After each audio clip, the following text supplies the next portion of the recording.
김명시 선생, 앞서 민족의 독립을 한시도 잊지 않고 살았다고 했는데 왜 그랬소? 무엇이 당신을 그렇게 살게 했냔 말이오? 독립운동에 뛰어든 이유를 묻는 것이요? 그렇소. 작은 체구에 어디서 그런 강단이 나왔는지 궁금하오. 어디서 나왔냐? 어머니 뱃속에서 나왔으니 집안 내력인가 보. 그 1946년 11월 달에 그 독립신부의 그 인터뷰한 자료에 의하면 어머니께서 3.1운동으로 고초를 당하고 그래서 그때 그 고문에 그 부상당해서 엄청 고생을 하셨다고 그런 게 그 김명시 장군의 그 인터뷰의 내용이 나오거든요.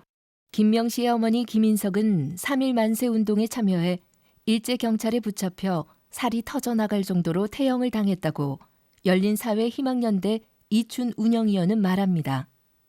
또 김명시의 외사촌 동생인 김필도 씨는 김명시 집안의 3남매가 독립운동을 했다고 기억합니다. 오빠, 행선이, 명시, 행류이 이제 요 세 사람이 독립운동에 행기죠.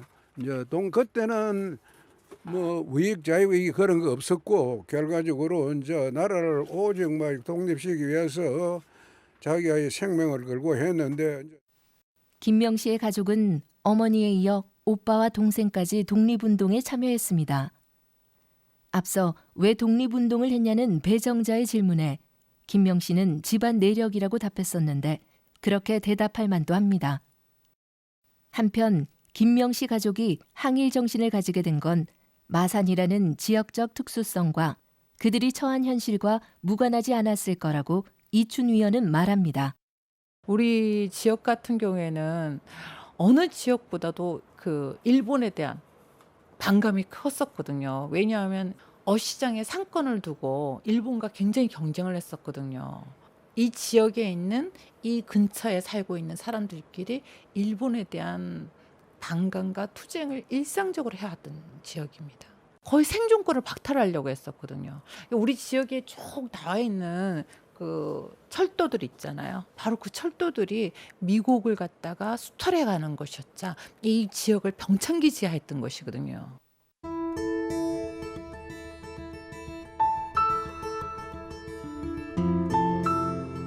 마산 어시장에서 생선을 팔아 생계를 이어나가야 했던 김명시의 어머니는 일본 상인들의 폭력에 저항해야만 했을 겁니다. 또 학교를 그만두고 미국 창고에서 일하며 동생들 뒷바라지를 했던 오빠 김영선은 일본의 수탈을 현장에서 목격하고 분노하지 않았을까요?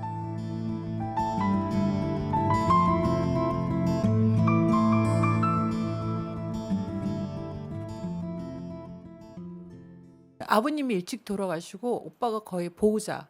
그러니까 지금 그 김명시 장군은 마산 보통 공립학교 그 학적부의 기록에 의하면 노동력 보호자로 되어 있어요. 그리고 노동력 다니다가 5학년에 편입하셨어요. 그리고 이제 오빠가 그 당시 미국 창고에 그 사무원으로 이제 취직하면서 여동생을 갖다가 그 배아 고녀로 유학을 시킨 거죠.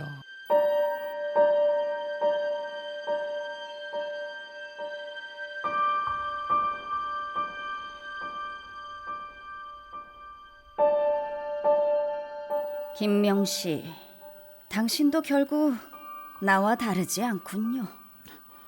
뭐요? 내가 배정자 당신과 다르지 않다니 무슨 망발이오? 어린 시절 겪어야 했던 경험 말이요.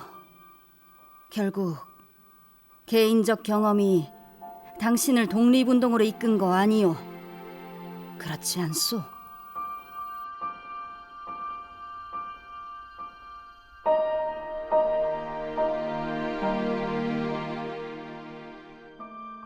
이 장군님은 어떤 고민들을 했을까라는 거에 저는 중점을 맞추고 싶었었거든요. 그래서 이제 두 개의 등이라는 제목으로 독립운동을 하기 전에 어떠한 고민들을 하셨을지를 써보고 싶었어요.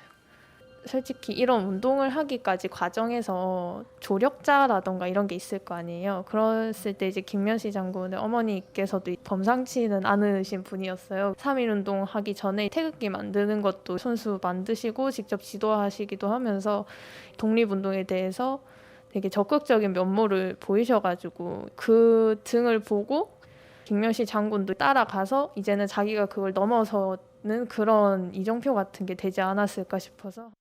마산 제1여고 이수빈 학생의 생각입니다. 이수빈 학생은 백마탄 여장군 김명시라는 그림책 제작에 참여하면서 김명시가 왜 독립운동을 하게 됐을까 하는 궁금증을 가졌다고 합니다. 이수빈 학생은 고민 끝에 김명시의 삶을 2개의 등불로 표현했습니다. 그 하나가 바로 어머니의 등입니다. 김명시는 어머니와 가족이라는 등을 보면서 자연스럽게 독립운동의 길을 선택했을 거라는 겁니다.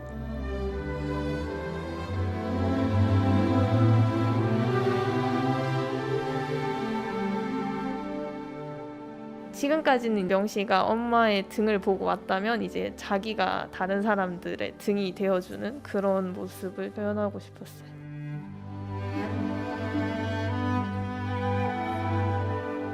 이수빈 학생 고맙습니다. 저를 그렇게 멋지게 표현해 주셔서. 무엇보다 이수빈 학생의 말에 공감하는 건 다른 사람들에게 등불이 되는 것입니다. 평생 그렇게 살려고 애를 썼지만 타인의 길을 밝혀주는 등이 되기엔 부족하지 않았나 생각합니다.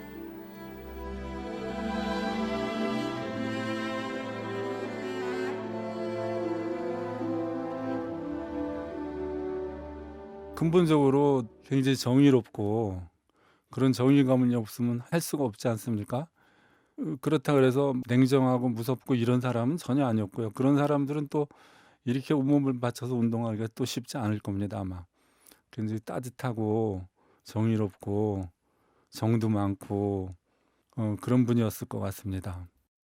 김명시를 주인공으로 소설을 쓴 안재성 작가가 바라본 김명시였습니다.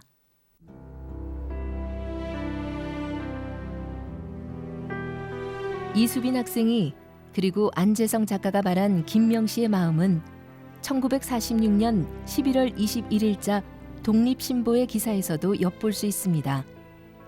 기자가 투쟁하신 이야기를 좀 들을 수 있을까요? 라고 묻습니다. 19살 때부터 오늘까지 21년간의 나의 투쟁이란 나 혼자로선 눈물겨운 적도 있습니다만 결국 돌아보면 아무 얻은 것 하나 없이 빈약하기 짝이 없는 기억뿐입니다.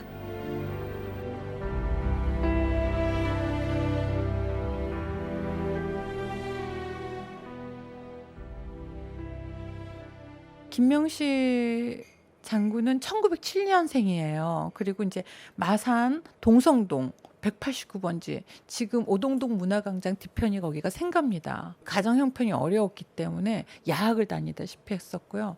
마산 보통 공립학교인 거기를 5학년 때 편입하게 돼 있어요. 그래서 학적부에 보면 키가 16살에 137cm였다고 하거든요.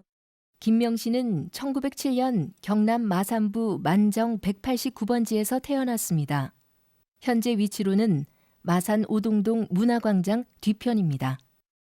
5남매 중 셋째였던 김명시는 어머니와 오빠를 보면서 자랐고 특히 오빠 김형선의 도움으로 마산 공립보통학교를 졸업하고 서울 배화고등여학교에 진학합니다.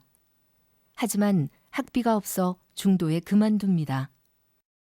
상대적으로 게임 집안인 거죠. 아마 그런 집안 분위기 때문에 오빠도 일찍 게임 분이고 어머니와 오빠가 적극적으로 지원을 했겠죠. 후원을 했겠죠. 너 외지에 가서 공부해라. 그래서 서울 와서 공부도 하고 나중에는 모스크바까지 가서 공부하고. 1925년도 동방노력자대학에 들어가서는 27년도에 파견을 나갔거든요. 그 당시 동방노력자대학이라고 하는 곳은 학비도 주고 필요한 잡비도 주고 국내 독립운동을 할 수 있도록 그 지원도 하고 그랬었어요. 당시 김명시를 포함해 21명의 유학생이 러시아 모스크바로 갔습니다. 동기생 중에는 창원 출신 독립운동가 김조이도 있었습니다. 하지만 김명 씨는 배화고등여학교에 이어 또 학교를 그만둡니다. 근데 27년도에 어떤 사람을 파견시켰을까? 그러면 굉장히 실천력 있는 사람을 파견시키지 않았을까? 끊임없이 조직 활동을 하고, 그리고 또 1928년도인가 거기는 그 동만 사태라고, 동만 폭동이 일어났을 때는 이제 하얼빈 영사관, 일본 영사관을 습격했다고 하더라고요. 그러니까 굉장히 담대한 여성이었지 않았을까? 응? 담대하고 실천적이고.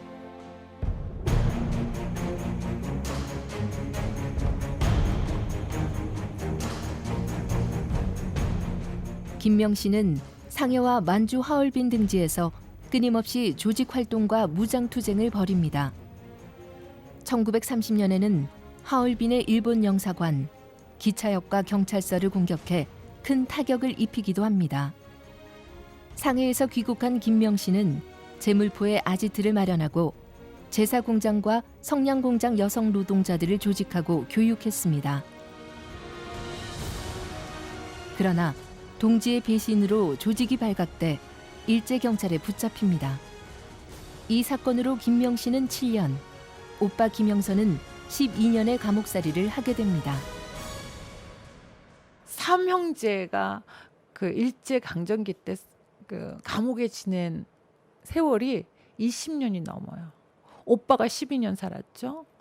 또 김명씨 장군이 7년 살았죠. 그럼 19년이잖아요. 또 남동생이 감옥에 들어갔다 한 2년 6. 이렇게 살았던 거 생각하면 20년이 넘죠. 그죠? 저는 왜냐면은 연안에서의 활동도 중요하지만 1930년대라는 엄혹한 시절에 지하에서 비밀 결사 활동하는 것도 굉장히 의미가 있다고 생각을 하거든요.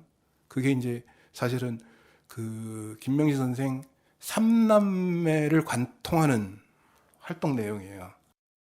1939년 신의주의 감옥에서 7년간 혹독한 옥살이를 마치고 나온 김명 씨는 한치의 망설임도 없이 중국으로 건너가서 다시 항일 투쟁 대열에 합류합니다.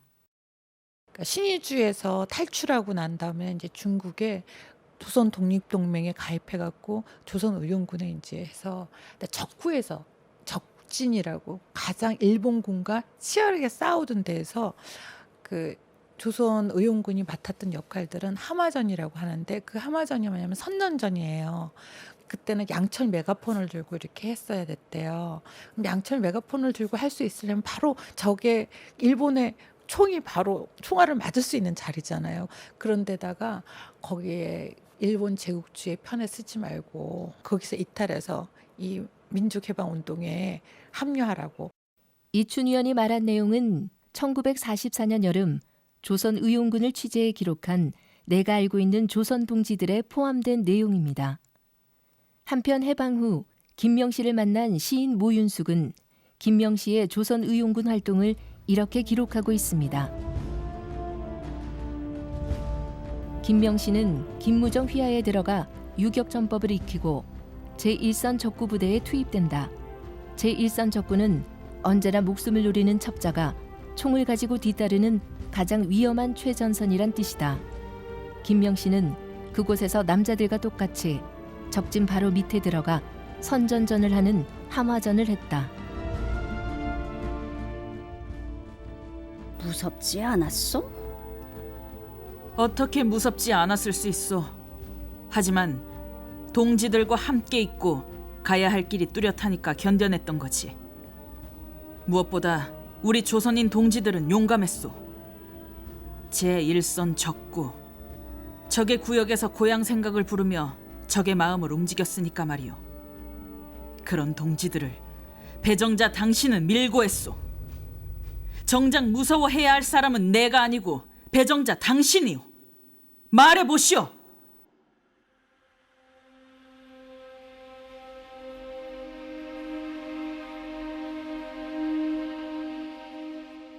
열아홉 살부터 쉼없이 독립운동을 했던 김명 씨는 1945년 해방된 서울로 돌아옵니다. 안재성 작가는 조국으로 돌아온 김명 씨를 이렇게 평가합니다. 그 당시 그 여성들 중에도 워낙 독립운동을 열심히 한 분들이 많아서 단지 남자나 여자냐 구별보다는 끝까지 그렇게 한 번도 변절하지도 않고 지치지 않고 끝까지 열심히 싸운 분이기 때문에 특별히 이렇게 기억이 됐던 것 같습니다. 김명 씨는 한 번도 변절하지 않고 끝까지 독립운동을 한 사람입니다. 함께 옥살이를 했던 동료들조차도 감옥에서 나오면 이전만큼 활발히 독립운동을 하지 않거나 심지어는 변절하기까지 했습니다. 그러나 김명 씨는 그러지 않았습니다. 끝까지 흔들리지 않고 처음처럼 일제와 맞서 싸웠습니다. 하지만 해방된 서울은 김명 씨는 물론 친인척에게도 생각지도 못한 시련을 안겼습니다. 만날 아버지가 잠에서 야야 너가 누나가 독립운동을 했으니까 절대로 잊지 마라. 옛날 외정시대는 요 앞산에 밤에 잠복을 했답니다. 잠복을 그마침 심하게 했어요. 국민의 그 당시 좀 신기한 거 같은 거예요. 밑에 말이죠. 신문지 딱 써가지고 사진이만 딱 있는 기라요. 그런데 엄마 이 사진은 누구 다시 왜 그렇게 니 알 필요 없다. 딱 그렇게 하는 거라. 그래 또 세월이 또 지나가서 엄마 이 누구 사진 누구 이렇게 또 볼 필요도 없대. 그 사진이 김명씨의 가족 사진이래요. 그래가지고 그걸 내가 공개를 했어요. 가까운 친인척이 이 생존해 계신다면 김명씨 장군에 대한 좀 생생한 증언과 자료가 있지 않을까라고 해서 이제 저희들이 그 희망연대에서 2018년 12월 11일 그때부터 매일매일 광고를 했었죠. 하고 나서 2개월 만에 외사촌이 김필두 씨가 오셨습니다. 김필두 씨도 희망연대가 낸 광고를 일찍이 봤지만 처음에는 연락하지 않았다고 합니다. 이념 갈등이 극심했던 시절 사회주의 계열 독립운동가 김명 씨는 꺼내지 말아야 할 이름이었기 때문입니다. 종조카 김미라 씨도 마찬가지입니다. 우리가 그 암울했던 시절에 김명시 장군은 처절하게 갇혀 있었던 인물이니까 우리조차도 꺼내놓지를 않았으니까 우리 가족들끼리만 맨날 얘기하고 우리 큰아버지 우리 아버지 전부 다 막 명시 장군 이야기할 때는 막 눈이 반짝거릴 정도로 그렇게 너무 자랑스럽게 생각했는데 기록이 없기 때문이 아니라 망각을 강요한 거죠. 잊어야 되는 거죠.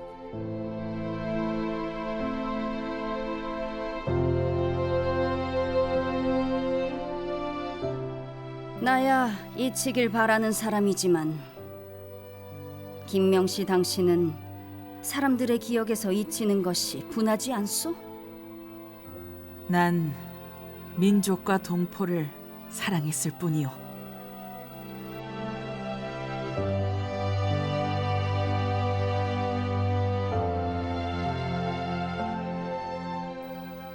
하지만 더 이상 김명 씨는 잊힌 이름이 아닙니다. 창원시는 김명시 생가터에서 그가 졸업한 현 송호초등학교까지 이어지는 김명시 장군 학교길을 조성해 김명시를 기리고 있습니다. 길 조성에 참여한 꿈꾸는 산호 작은 도서관 윤은주 관장입니다. 김명시 장군이 원래 지금 생가터가 어디 있냐면 오동동 문화광장에 있어요. 거기에서 성호초등학교까지를 이제 학교를 다녔으면 어디를 거쳐서 갔을까 해서 역시 이제 김명시 학교길 조성하는 것까지를 하면서 이제 자세히 알게 됐죠.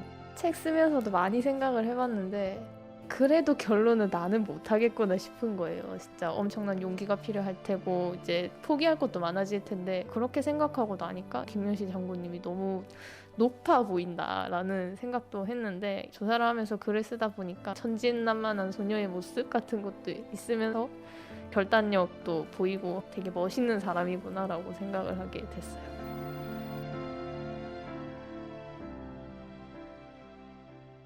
내가 부러워할 일은 아니오만 김명씨 당신의 이름은 부끄럽지 않은 이름이라. 세월은 지났지만 다시 살아나는군요. 배정자, 당신이나 나 김명씨 모두 평범하게 살지 못했소. 그것은 침략의 세계사와 봉건사회가 우리를 그렇게 만들었기 때문이요.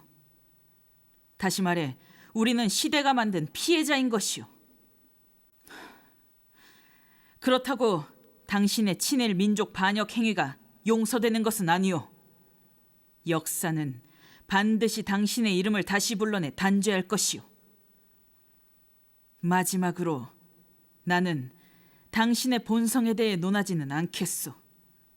다만 민족과 동포를 사랑하지 않은 죄로 배정자 당신을 벌할 것이오.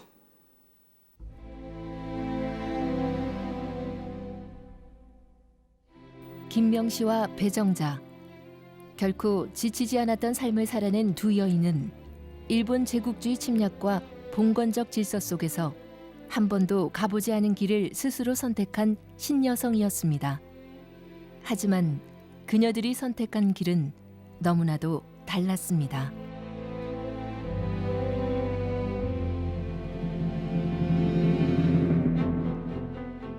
TVN 라디오피아 광복 77주년 특집 다큐멘터리 두 여인 결코 지치지 않았던.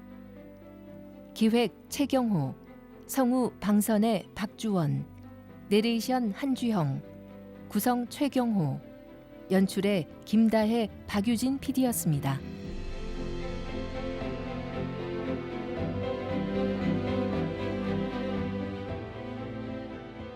프로그램 제작에 도움 주신 민족문제연구소 이용창 실장님, 열린사회희망연대 이춘 운영위원님, 이준식 전 독립기념관장님, 이광희 전 김해시 의원님, 안재성 작가님, 인하대학교 복기대 교수님, 마산 제1여고 이수빈 학생, 꿈꾸는 산호 작은도서관 윤은주 관장님께 깊은 감사를 드립니다.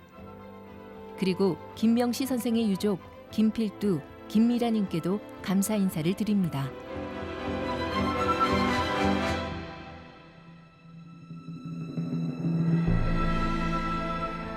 해방 후 김명시 선생은 서울에서 좌익 활동을 한 것으로 알려졌으며 1949년 10월 부천경찰서 유치장에서 알 수 없는 이유로 스스로 생을 마감했습니다. 1949년 2월 18일 반민특위에 체포된 80살의 배정자는 구령을 이유로 풀려난 뒤 1952년 사망했습니다.